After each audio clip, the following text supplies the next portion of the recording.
2011 போல 2001 போல உறுதியாக வெற்றி பெறுவோம்.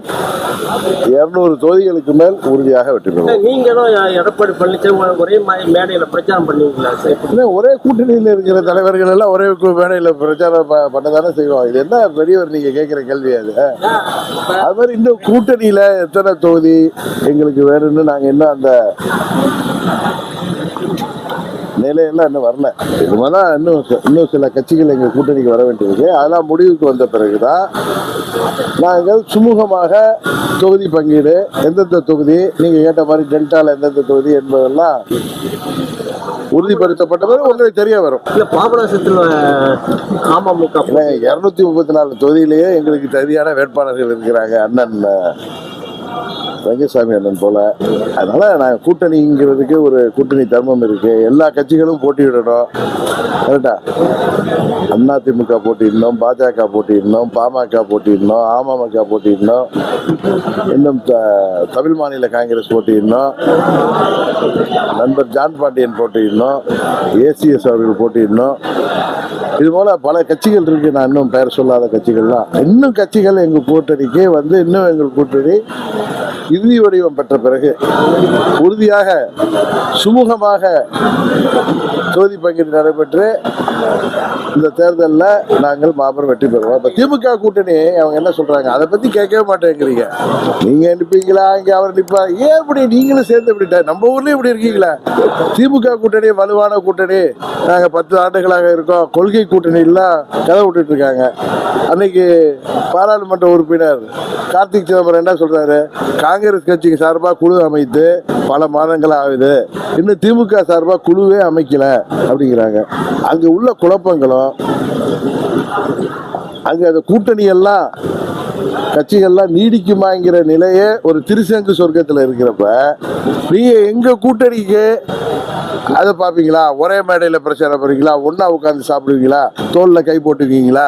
இல்லை என்ன சின்ன பிள்ளைத்தனமான கல்வி பெரியவர்லாம் கேட்கிறாரு. அதனால இன்றைக்கு எங்கள் கூட்டணி கடந்த 2-3 மாதங்களில் பலப்பட்டு வருது, இன்னும் பலப்பட்டு விடும்.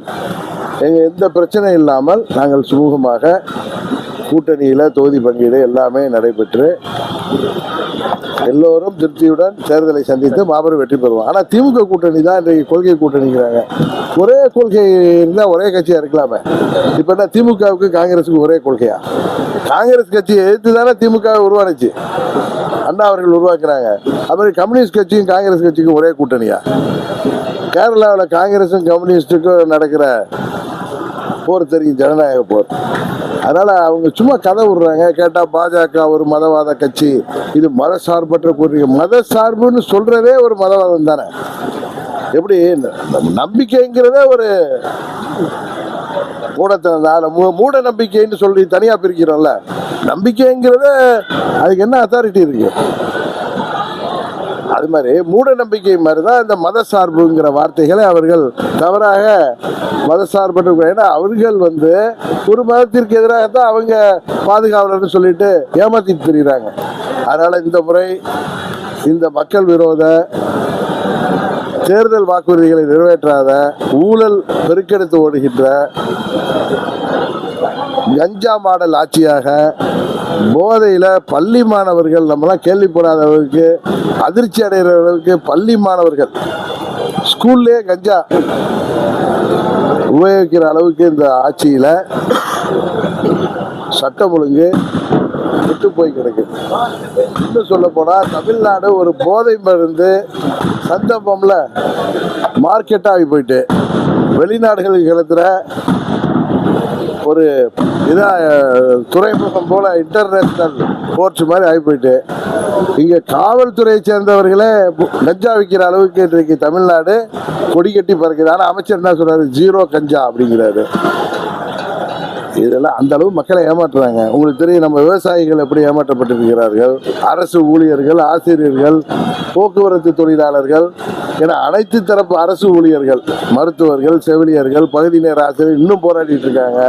சம வேலைக்கு சம ஊதியம் என்று இந்த தேர்தல் வாக்குறுதியில் சொன்னதில் 90% நிறைவேற்றாமல் ஏமாற்றி கொண்டிருக்கிறார்கள்.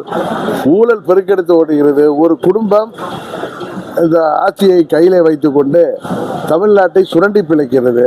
வாரிசு தங்கள் வாரிசுக்கு முடிசூட்டி விட இப்படி நாடே பத்தி எரியுது. ஆனால் நீரோ மின்னன் செடில் வாசிப்பிட்டது போல தமிழ்நாட்டில் யாருக்கும் பாதுகாப்பு இல்லை. பால்வாடி செல்கிற குழந்தைகளிலிருந்து வயது முதிர்ந்த மூதாட்டி வரை பாலியல் வன்கொடுமைக்கு ஆளாகிறார்கள். எங்கு பார்த்தாலும் கொலை, கொள்ளை. பத்திரிகையெல்லாம் முன்ன பார்த்தா, ஊடகத்தில் பார்த்தா எங்கேயோ ஒரு இடத்துல அத்தி பூத்த மாதிரி நடக்கிற விஷயங்கள் இருக்கு. டெய்லி அத்தி பூக்குது. என்ன நான் சொல்றது மறுத்தா நீங்க சொல்லுங்க, இதுல மாற்று கருத்து உள்ளவர்கள் ஊடகத்தில் இருந்தாலும் சொல்லுங்க. அதை விட்டுட்டு எங்கள் கூட்டணி பலப்பட வேண்டும், அதனால் எனது உறவினர்களாக இருப்பவர்கள், அரசியலில் இருப்பவர்கள், எனது நண்பராக இருப்பவர்கள் அம்மாவின் ஆட்சி வருவதற்கு ஒத்துழைப்பு கொடுக்க வேண்டும் என்று சொன்னால், தினகரன் அன்றைக்கு வரைக்கும் அவர்கள் முடிவெடுத்துக் கொள்வார்னு சொன்னாங்க. இன்றைக்கு மாற்றி பேசிய நாங்கள் நம்ம வீட்டு கல்யாணத்துக்கோ இல்லை ஒரு பொது நிகழ்ச்சிக்கோ அழைப்பு கொடுப்பது என்பது நட்பு ரீதியாகவும் உறவு ரீதியாக தான். அதுக்கு வரலைன்னா நம்ம அதை நம்ம பொறுப்பு இல்லை. அவர்கள் தனித்து விடப்பட போகிறார்கள். யாரோ ஒரு சில தனிநபர்களின் ஆசாபாசங்களுக்கு அரசியல் நடத்த முடியாது. இது ஒரு கட்சி.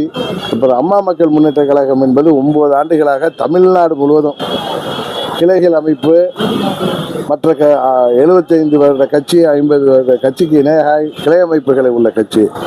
செல்வாக்கு பல மாவட்டங்களில் எங்களுக்கு அதிகமாகவும் பல மாவட்டங்கள் மிதமாகவும் இருக்கிறது. ஆனால் கட்டமைப்பு 234 தொகுதி உள்ள கட்சி. போன தேர்தலில் பாராளுமன்றத்தில் கட்சி ஆரம்பித்த ஒரு வருட குழந்தையாக இருக்கிறப்ப தமிழ்நாடு முழுவதும் 39 தொகுதி பாண்டிச்சேரியில் நாங்கள் வேட்பாளர் நிறுத்தி கணிசமான வாக்கு சங்கத்தை பெற்ற 3வது கட்சியாக உருவெடுத்தோம். சட்டமன்ற பொதுத் தேர்தலில் நாங்கள் தனித்து நின்றோம். நாங்கள் தனித்து நின்றதால் அது திமுகவிற்கு வாய்ப்பாக போய்விட்டது. இந்த முறை அந்த வாய்ப்பு இந்த விடியா மூஞ்சி ஆட்சி, விடியல் என்ற பெயரில் தமிழ்நாட்டில் இருக்கிற இருள் ஆட்சி, மக்கள் விரோத ஆட்சி, இது போன்று நாம் சுதந்திரம் வாங்கிய பிறகு கேள்விப்படாத அளவிற்கு இங்கே ஊழல்கள் பெருக்கெடுத்து ஓடுது. சட்ட ஒழுங்கு சந்திச்சிருக்குது. மக்களை எல்லாம் விலைக்கு கொடுத்து வாங்கி விடலாம் என்று ஊழல் பிணத்தில் தின்று கொடுத்தவர்கள், மக்களின் வரிப்பணத்தை ருசித்தவர்கள் இன்றைக்கு மக்களை 1000க்கும் 2000க்கும் வாங்கி விடலாம் என்று கங்கணம் கட்டி கொண்டு திரிகிறார்கள். இன்னும் சில பேர் வேட்பாளர்களை தேடி அலைகிற நிலைதான் இருக்கு. இன்னும் சில பேர் திடீர் கட்சிக்கு எப்படி திடீர் சாம்பார், திடீர் இட்லி மாதிரி திடீர் என்று நாங்கள் வேட்பாளர்களை போய் தேடுகிறார்கள். ஆதரவாளர் என்று விட மற்ற கட்சியில நம்ம கேள்விப்பட்டிருக்கோம்.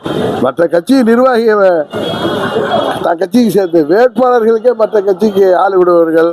5 கோடி தருகிறோம், 10 கோடி தருகிறோம், உங்களுக்கு தேர்தல் செலவுக்கு 10 கோடி தருகிறோம் என்று சொல்லி பாவம் ஏமாற்றி இன்றைக்கு தேசிய ஜனநாயக கூட்டணியை மிரட்ட பார்க்கிறார்கள் பலர். இவர்களுடைய முகத்திரை எல்லாம் கிழிந்துவிடும். நட்பு ரீதியாகவும் உறவு ரீதியாகவும் நாங்கள் கொடுக்கிற தனிப்பட்ட அழைப்பை, தனிப்பட்ட நட்பு, தனிப்பட்ட உறவு என்பது வேறு.